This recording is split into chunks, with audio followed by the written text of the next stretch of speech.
addiction has a way of disguising itself and hiding.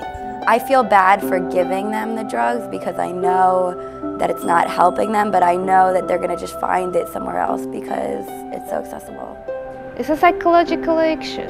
It's not that you really need them. I think certain groups might look down upon that unless their members wouldn't use it, but ultimately I think it's sort of an individual thing. You know, it was a solution. You know, it immediately made all that noise in my head go away. What our research shows is that this is a normalized behavior that has become entrenched within the current teen population in the United States.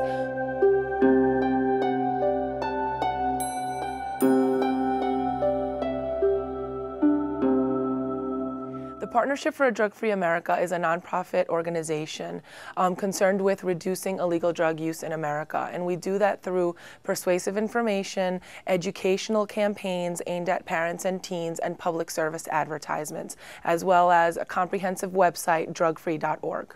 The most common prescription drugs that teens are abusing are painkillers, stimulants, and sedatives, and also over-the-counter cough and cold products that contain the active ingredient dextromethorphan, also known as DXM. I believe that the most used prescription drug would probably be OxyContin because it is the closest as far as the prescriptions go. Besides morphine, is the closest thing to heroin, and a lot of people get addicted to it. You know, we really don't like to use the scare tactics. I mean, it was on your question here, but you didn't really ask me, can you die from prescription drug abuse? And you can, and we work with a lot of families who have. My name is Ginger Katz, and I'm founder and president of the Courage to Speak Foundation. I lost my son in 1996. He was 20 years old of a drug overdose. And my goal is to not let this happen to another child.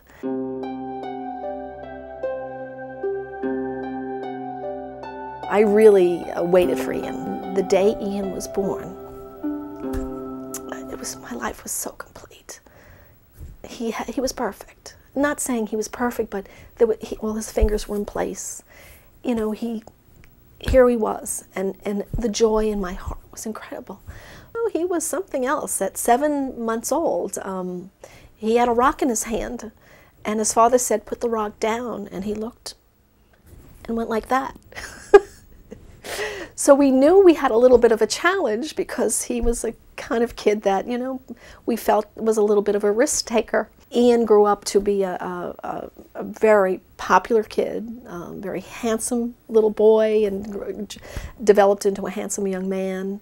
Learned very quickly. He was smart, and we really enjoyed raising him. I'm Greg. I'm an alcoholic, drug addict, 24 years old. Been sober since 2001. I grew up in Connecticut, normal childhood, you know, normal family. Played sports, pretty smart. You know, I always felt like I was just an average guy. But even when I was 7, 8, 9, 10 years old, I always had a lot of fear and insecurity inside. And I always felt like an outsider. I never felt a part of anything. My name is Dan. I'm currently 19 years old. I started to use and sell prescription drugs at the age of 17.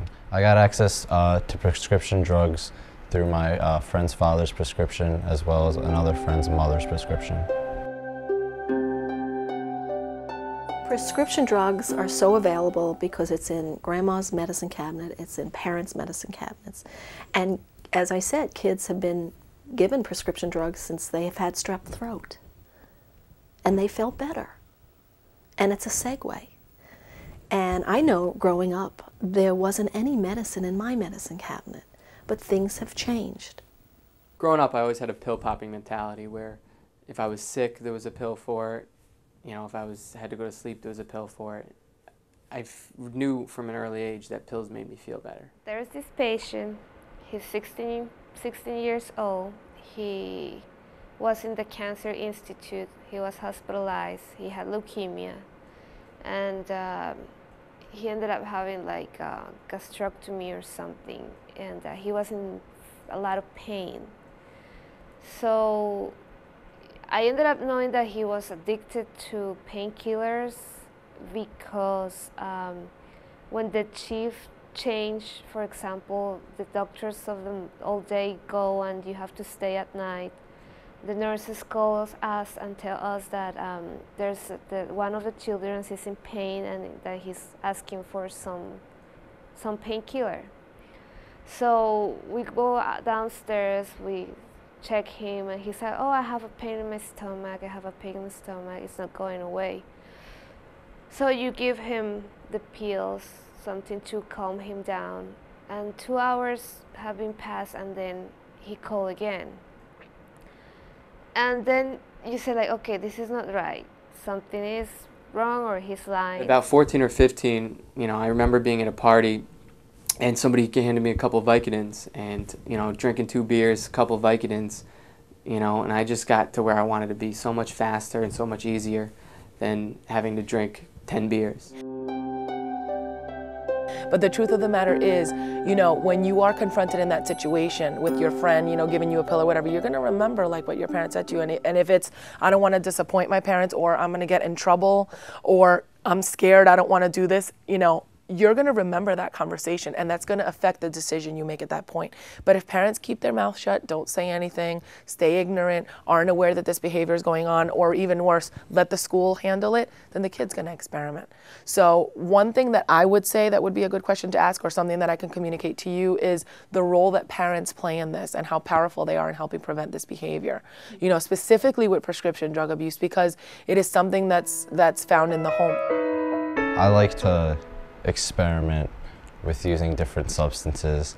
I like to know what different substances feel like, and I like to think that there's really a chemical for almost any feeling you want, and that if you're well enough versed in them, you can know what chemical to take at what time to give you what feeling that you want to get, and that ultimately can lead to sort of a more enjoyable lifestyle.